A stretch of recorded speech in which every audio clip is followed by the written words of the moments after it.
She was wearing a black t-shirt, tight jeans, and a gray mesh drape. That was on the first night I kissed her. She shook a little bit. She was nervous, and I missed her mouth. We laughed and looked at the ground nervously. That was on our first date. We laid on a blue blanket for most of the day, in the grassy opening next to Kelly Drive in Philadelphia. I remember how easily conversation flowed. I remember being worried that I was talking too much, not giving her enough time to answer. I remember the breeze coming off the river and her perfume. I remember our first anniversary. We were with our friends in a cabin in the Pocono Mountains. The house was so tucked back into the forest we thought it was the perfect setting for a horror movie. We left the window open at night, and it got so cold she made me put my arms into her shirt holes to keep her warm. I remember how everything slowly fell apart. I moved to Philadelphia permanently. She had her own goals to accomplish in Happy Valley. Sometimes we fought over something, and sometimes we fought over nothing. Late nights out to dinner and casual dates, around town turned to lying on the couch and watching TV. She liked to spend time with her friends more than spending it with me. I liked to spend time with my friends more than spending it with her. When I cheated on her I felt no remorse for weeks. It wasn't really cheating anyway.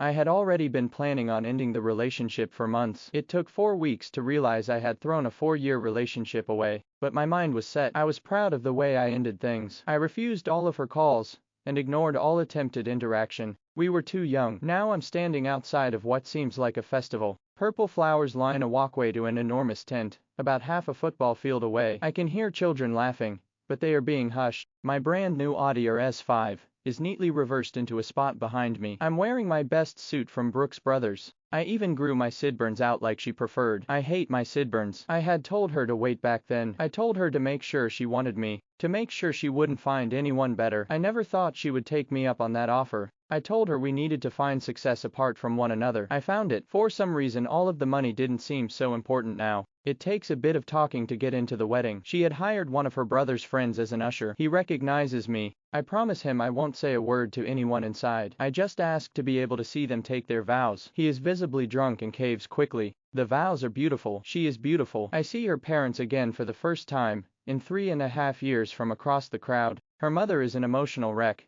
and her dad seems like he wants to be. There are a lot of unfamiliar faces. They must be his family. After 4 years, you know everyone in a family, your family. No one pays me mind. I don't think they recognize me. I was not in shape the last time they had seen me, and nowhere near as well dressed. Maybe they just don't remember me. I thought it was going to be easy to interrupt the wedding. They don't actually say that line anymore, though. The one I'm talking about. There is no specific opening for me to interject. Instead I watch him kiss her. She seems to like it more than I remember her liking my kisses. I cringe. It is her wedding after all. I cried. The two families and their friends hoot and holler. Her father and his father hug and clink glasses. I wonder how it would be if my father had been there instead. She was crying. He might have been. She started to scan the crowd, waving and smiling ecstatically. I still stood in the back of the tent. It was time for me to leave. I would trade every job offer, one night stand, and dollar to stand where he stands. You can't buy everything. Her sister recognizes me as I pass by the open bar. She must have been working her way towards it,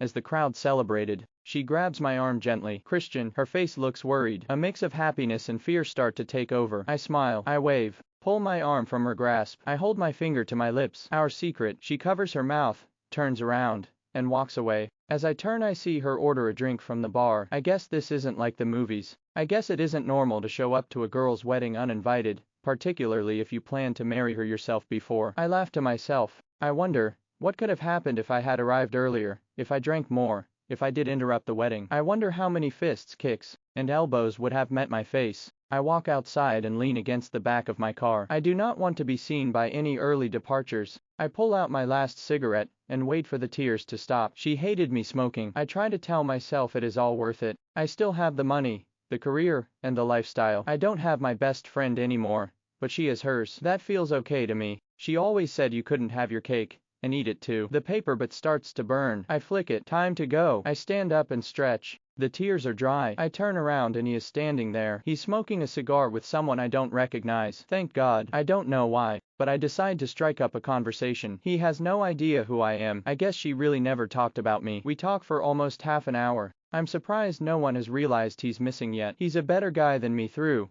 and through. He'll have time for the kids. You got a good one. Don't let her go. He puffs from his cigar as I crouch into my car. A smile sits wide across his face. Never. I believe him.